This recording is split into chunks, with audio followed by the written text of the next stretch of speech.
The days grew shorter, and evenings transformed into something dark, resembling the ominous beginning of a scary movie. All you want to do is lay in bed under the blanket and watch movies or YouTube videos.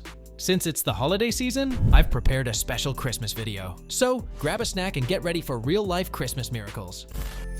Who are you? Michael, but you can call me anytime. I'm not here to flirt with you. So, what do you want then? I was wondering, maybe you have some Christmas stories to share with us? Christmas stories? Let me think. Every happy story in the world has its opposite cousin.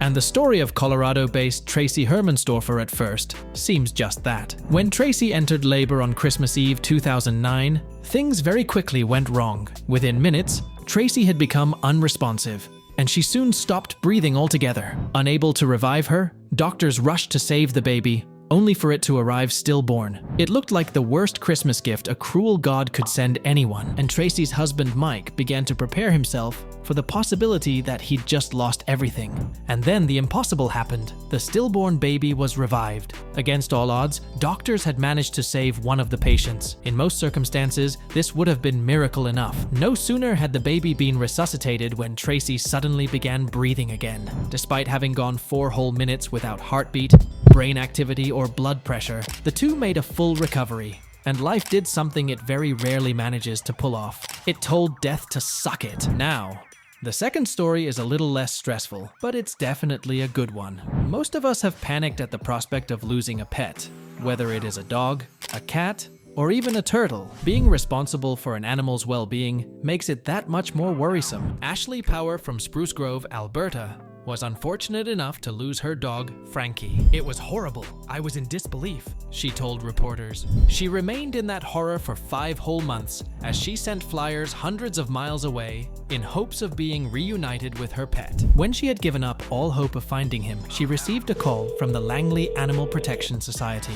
As it turns out, they had found Frankie running around Abbotsford, British Columbia, which is over 1,000 kilometers away. Unfortunately, Power did not have the means to put Frankie on a flight, so Langley Animal Protection Society got help from a truck driver to return the dog such a distance, and he was happy to do so. Ecstatic to have her dog back just before the holidays, she said to an interviewer, "It was a Christmas miracle for us, absolutely." This third story, oh boy, it is pretty crazy. You are going to be in awe after hearing it. In 2008, 7-year-old Marko Duchak had a cyst form along his back. In no time at all, the malignant growth had crushed his spine, leaving only a thread holding his entire back together. Doctors in his home country of Austria confidently predicted he would spend the rest of his life in a wheelchair, to which fate said, "Wanna bet?"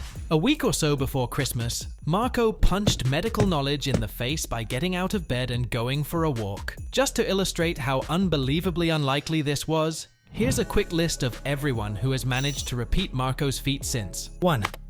Nobody. And that's it. This kid shrugged off a spine-destroying injury like it was nothing, flouting the predictions of every specialist in Europe and doing it just in time to give his mom the best Christmas present ever.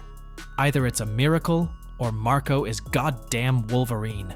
Before we dive into the last Christmas miracle, let me ask you, have you ever encountered any Christmas miracles yourselves? Or some crazy, weird coincidences that made you think hard? Share your craziest stories in the comment section. The connection between war and Christmas miracles might not be immediately apparent, but historical events such as the Christmas Truce of 1914 during World War I provide a unique perspective. The Christmas Truce was an unofficial ceasefire that occurred on the Western Front between German and British soldiers during Christmas time. In the midst of the war, soldiers from opposing sides ventured into no man's land, exchanged gifts, and even played football together. They sang Christmas carols and celebrated the holiday, despite the hostilities that surrounded them. The Christmas Truce of 1914 has been described as a spontaneous manifestation of peace, a temporary break in the violence that allowed soldiers to see each other as individuals rather than enemies. While it did not bring an end to the war, it stands as a symbol of the human capacity for compassion and connection, even in the face of widespread conflict. In this sense, it can be considered a Christmas miracle, a moment of unexpected peace and solidarity amid the chaos of war.